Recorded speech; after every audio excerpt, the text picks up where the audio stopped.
Donald Trump's inauguration speech sent the left into full meltdown mode, as did his spree of executive orders in the hours and days following.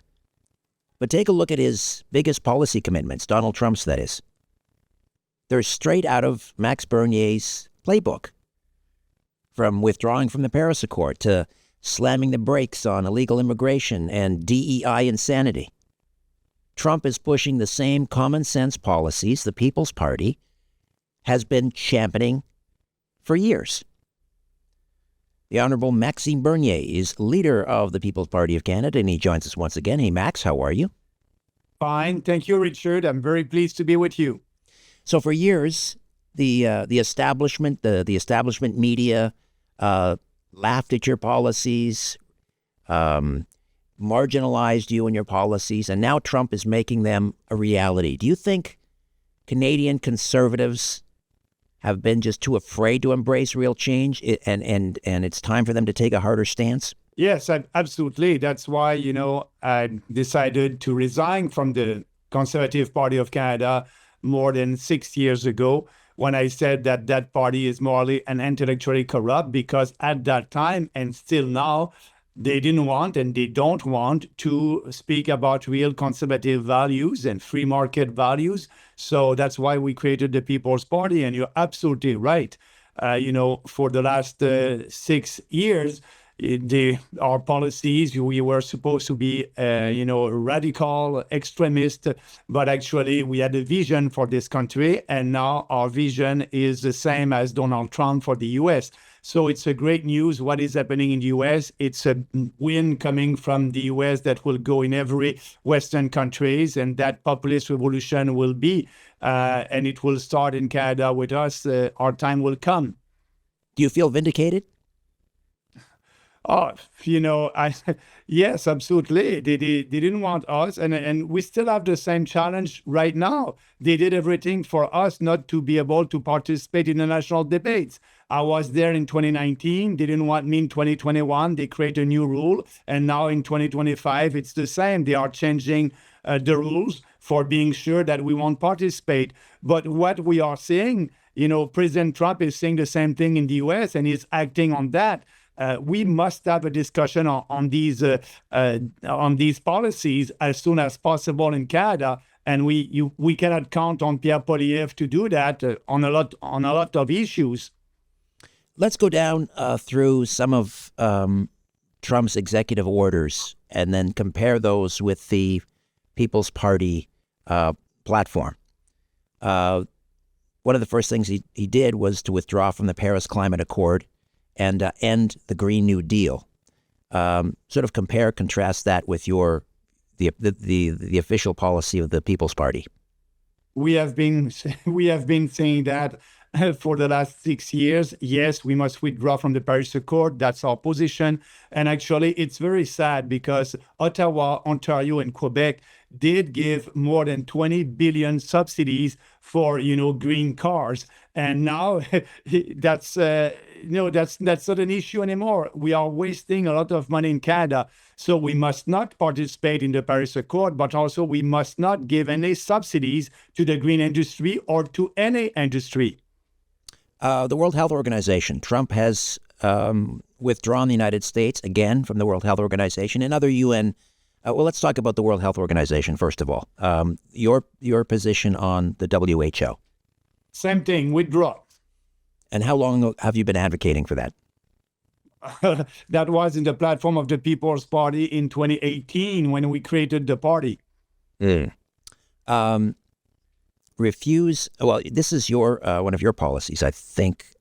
Refuse asylum for illegal border crossers and deport illegal immigrants. That's a Trump policy, and that's a PPC policy also. Yes, we want to deport all illegals, and we have between 20,000 and 500,000 of them right now. And also, we will need to have a moratorium on immigration. So that's our position. Let's fix the immigration problems that we have right now. Abolish DEI programs and bring back meritocracy. This was one of Trump's sweeping announcements. He basically ordered all federal government DEI departments to be shuttered. I think it was it was on Tuesday. He said by 5 p.m. Wednesday, which was yesterday. Your position on DEI, diversity, equity, and inclusion programs. Yeah, he said we must promote unity, equality of rights, and meritocracy instead of DEI. And we said that we will defund all organizations because, as you may know, Richard, the federal government is giving money to third-party organizations to promote that radical ideology. We will defund that. We won't promote that. We'll do the same as Trump is doing. And I spoke about that. I started to speak about that, I believe, in 2019. All right. I was just talking about this next one in my opening monologue. Recognize only two sexes and protect women and children from gender ideology. This was in Trump's inaugural speech, announcing that the official position of the U.S. federal government from now on, henceforth, he said, will be that there are only two genders. And then I played a clip from conservative leader Pierre Poilievre when he was being asked this question on CP24. And to his credit, I have to give him credit. He stood firm and said, can you name any other genders? First of all, let me get your reaction to Pierre Poilievre. Would you give him credit that he stood up to that? I don't know if it's true or not, because don't forget he voted for Bill C-4, the bill that allows mutilation of kids and the transition of kids. And him and all the conservatives voted for that. But he's not able to say two sexes.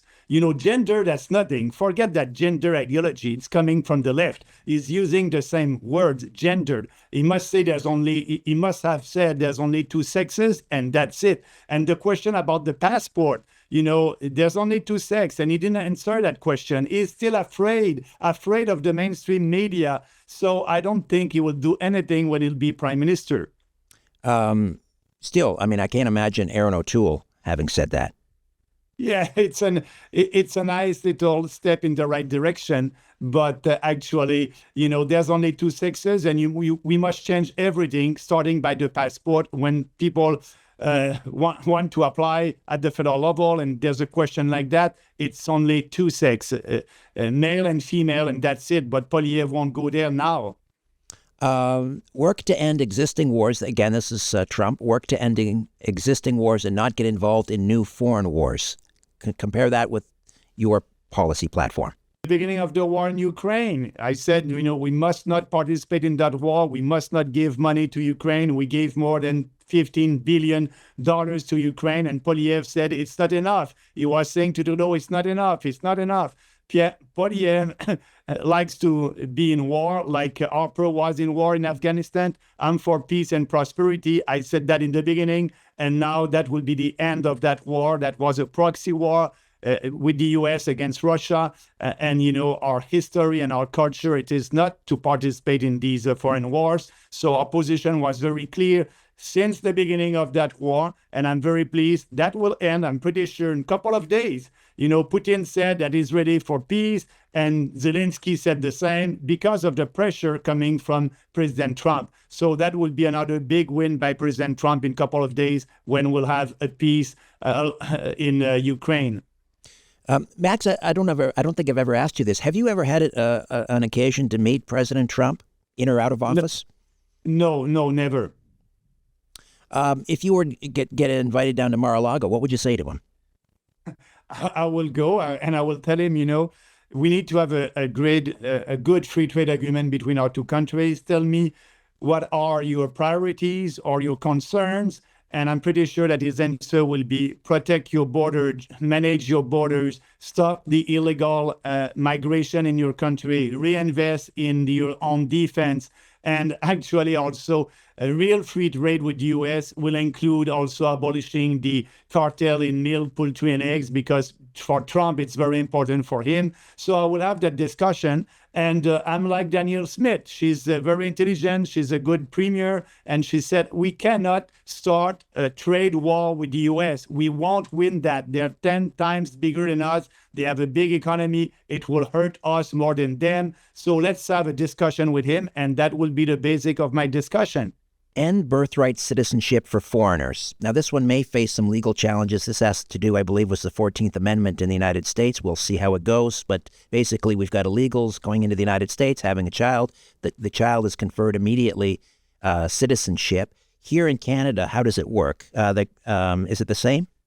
Yes, we have the same here in this country. And I did say that we must stop that also. But here in Canada, we won't have that constitutional challenge that Trump will have.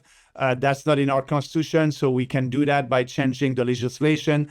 And actually, we have people coming and going to Vancouver just to give birth and for having a baby that will be Canadian. We need to stop that. And I started to speak about that, if I remember well, around 2020 or 2021.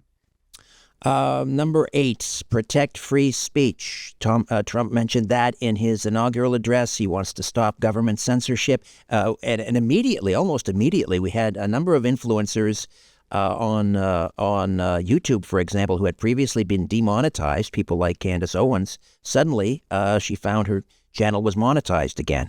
What is the People's Party position on free speech?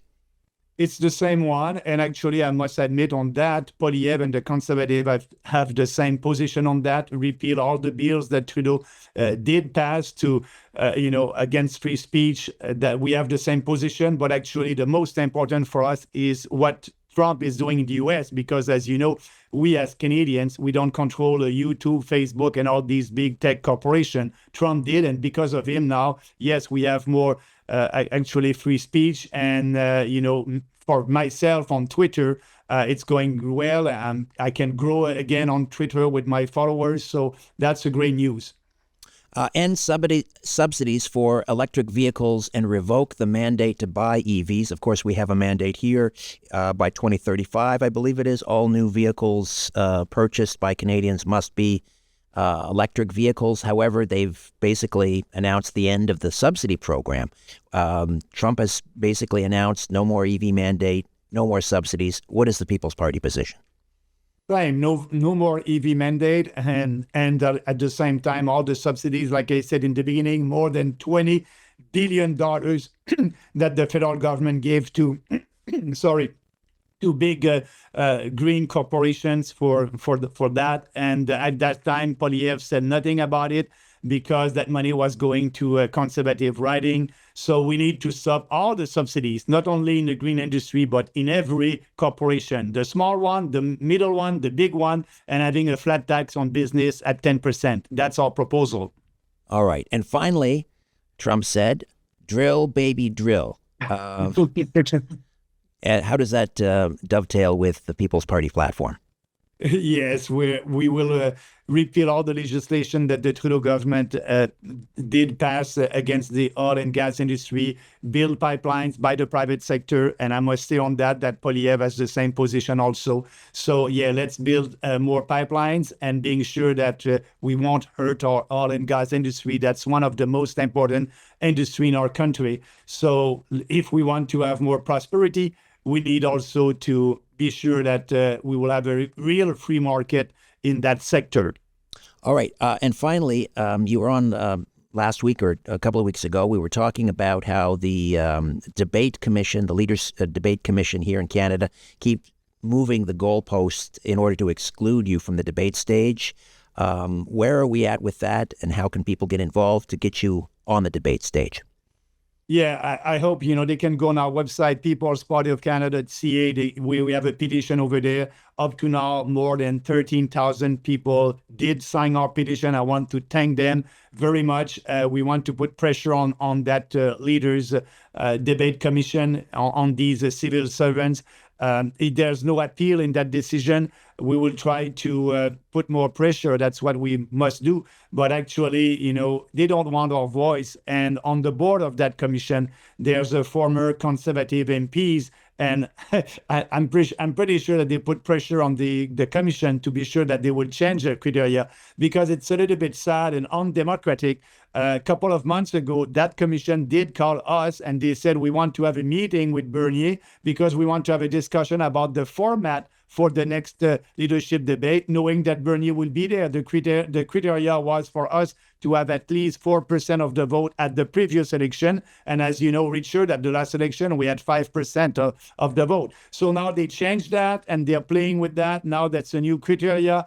They said that we must have a 4% on average in polls 28 days before the election, and they can play with that. They did that in the past. They can take a poll that would give us only 1% and our average would go down. So every time they are changing that. So I'm fed up of that. Actually, what we are saying is mainstream right now in the US, and they don't want that to have a real discussion and a real debate. As you can see, all these policies, on the big majority of them, we are the only voice for these policies in Canada. And what they're doing, they censor 840,000 Canadians who voted for the People's Party of Canada. So if you want to help us, go on our website and please sign our petition. We will send a letter with all these names in a couple of weeks to the Leaders Debate Commission. peoplespartyofcanada.ca. The Honorable Max Bernier. Thank you, Max. Thank you, Richard. Have a nice day. You too. Hey, this is Richard Serrett. Welcome to my YouTube channel. Don't forget to like and subscribe.